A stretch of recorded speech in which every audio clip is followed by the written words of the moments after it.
தற்போதைய நேரத்திற்கான மிக முக்கிய செய்தி, யார் அந்த சார் என்று பல்வேறு சர்ச்சைகள் எழுந்திருக்கும் நிலையில் சார் குறித்து எதுவுமே அந்த மாணவி கூறவில்லை என்ற அதிர்ச்சி தகவலை காவல்துறை வெளியிட்டிருக்கிறது. சார் குறித்து மாணவி சொன்னதாக தற்போது பல்வேறு தகவல்கள் இந்த செய்தியிலேயே பார்த்தோம். ஆனால் தற்போதைய மிக முக்கிய செய்தியாக அண்ணா பல்கலைக்கழக மாணவி சார் குறித்து பேசியதாக வெளியான செய்திகள் உண்மையில்லை என காவல்துறை தெரிவித்திருக்கிறது. முன்னர் சொன்ன அனைத்து ஊடக கருத்துக்களையும் மறுத்திருக்கிறது. அண்ணா பல்கலைக்கழக மாணவி சார் குறித்து கூறியதாக வெளியான செய்திகள் உண்மையில்லை என்று காவல்துறை அதிகாரப்பூர்வமான அறிவிப்பை வெளியிட்டிருக்கிறது. இந்த நேரத்திற்கான பரபரப்பு செய்தியாக கடந்த 6-7 நாட்களாக அண்ணா பல்கலைக்கழக மாணவி பாலியல் வன்கொடுமை செய்யப்பட்ட வழக்கில் பல்வேறு கட்சியினரும் அதிரடி போராட்டங்கள், சாலை மறியல் போராட்டம் என நடத்தி கைது செய்யப்பட்டு பின்னர் விடுவிக்கப்பட்டனர். இது தமிழகம் மட்டுமின்றி இந்தியா முழுக்க முக்கிய பிரச்சனையாக உருவெடுத்திருக்கும் நிலையில் காவல் ஆணையர் அருண் பல்வேறு தகவல்களை முன்னரே கூறியிருந்தார். தற்போது சார், யார் அந்த சார் என்பது குறித்து மாணவி எதுவுமே கூறவில்லை என்று தெரிவிக்கப்பட்டிருக்கிறது. இது குறித்து நமது குமுதம் செய்தியாளர் சுப்பிரமணியன் தரும் உடனடி தகவல்களை கேட்கலாம். யார் அந்த சார்? கொழுந்து விட்டு எரியும் பிரச்சனை. தற்போது காவல்துறை சார் குறித்து பாதிக்கப்பட்ட மாணவி எதுவுமே சொல்லவில்லை என்று கூறியிருக்கிறார்களே, உங்களோட தகவல்கள் என்ன? கூடுதல் விவரங்களை ஆவலோடு எதிர்நோக்கி இருக்கிறோம். சுப்பிரமணியன்.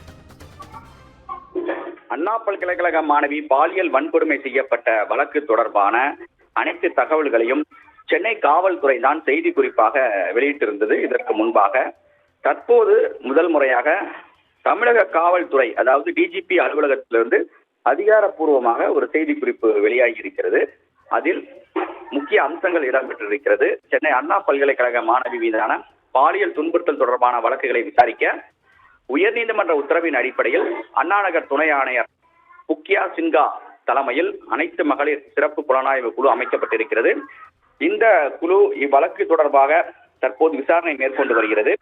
இதனிடையே சில செய்தி ஊடகங்கள் மற்றும் சமூக ஊடகங்களில் சிறப்பு புலனாய்வு குழுவின் விசாரணையின் கிடைக்கப்பெற்ற தகவல்கள், முன்னேற்றங்கள் என கூறி சில கருத்துக்களை பொதுவெளியில் ஒளிபரப்பி பிரசுரித்து வருகின்றன.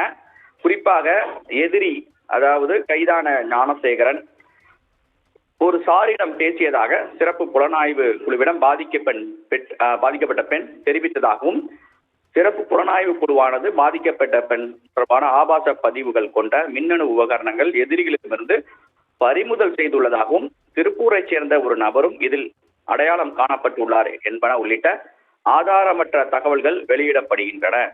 எனினும் இந்த வழக்கில் விசாரணையில் ஏற்பட்டுள்ள முன்னேற்றம் குறித்து சிறப்பு புலனாய்வு குழுவோ சம்பந்தப்பட்ட அதிகாரிகளோ எந்த ஒரு அறிக்கையோ கருத்தோ எந்த ஒரு நபருக்கோ அல்லது ஊடகத்திற்கோ தெரிவிக்கவில்லை என்பதன் இதன் மூலம் தெரிவித்துக் கொள்வதாக டிஜிபி அலுவலகத்திலிருந்து வெளியிட்டிருக்கக்கூடிய செய்திக்குறிப்பில் தெரிவிக்கப்பட்டிருக்கிறது.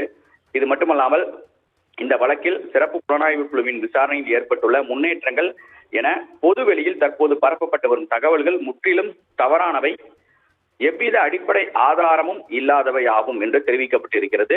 சிறப்பு புலனாய்வு குழுவின் விசாரணை பற்றிய இத்தகைய ஆதாரமற்ற மற்றும் ஊகத்தின் அடிப்படையிலான தகவல்கள் பொதுமக்களிடையே குழப்பத்தை ஏற்படுத்தும். அது மட்டுமல்லாமல் இந்த வழக்கில் சுதந்திரமான மற்றும் நியாயமான விசாரணை பாதிக்கக்கூடும் என்று டிஜிபி அலுவலகத்தில் வந்திருக்கக்கூடிய செய்தி குறிப்பு தெரிவித்திருக்கிறது. மேலும் இந்த வழக்கின் தீவிரத்தன்மை மற்றும் விசாரணையின் முக்கியத்துவத்தை கருத்தில் கொண்டு ஊடகங்கள், தனிநபர்கள், சமூக ஊடகவியலாளர்கள் மற்றும் உள்ளிட்டோர் இந்த வழக்கு விசாரணை தொடர்பாக ஊகங்களின் அடிப்படையில் செய்திகள் வெளியிடுவதை தவிர்க்குமாறு கேட்டுக்கொள்வதாக தெரிவிக்கப்பட்டிருக்கிறது. தவறான தகவல்கள் சம்பந்தப்பட்ட நபர்களுக்கு கடுமையான பின்விளைவுகளை ஏற்படுத்துவதுடன் புலன் விசாரணையின் நம்பகத்தன்மையும் பாதிக்கக்கூடும் என்று டிஜிபி அலுவலகத்திலிருந்து வெளியிட்டிருக்கக்கூடிய செய்தி குறிப்பில் தெரிவிக்கப்பட்டிருக்கிறது. அதாவது போலீசாரின் விசாரணை, மத்திய குழுவின் விசாரணை என பல்வேறு விவரங்கள் வெளியே கசிந்தாலும் நம்பத்தகுந்த வட்டாரங்களான காவல்துறை அதிகாரப்பூர்வமாக அறிவித்திருக்கிறது என்று சொல்கிறீர்கள். ஆனாலும் பல்வேறு சந்தேகங்கள் எழுப்புவதுதான் எங்கள் ஊடகங்களின் கேள்வி. தொடர்ந்து எழுப்பிக் கொண்டே இருப்போம். நன்றி.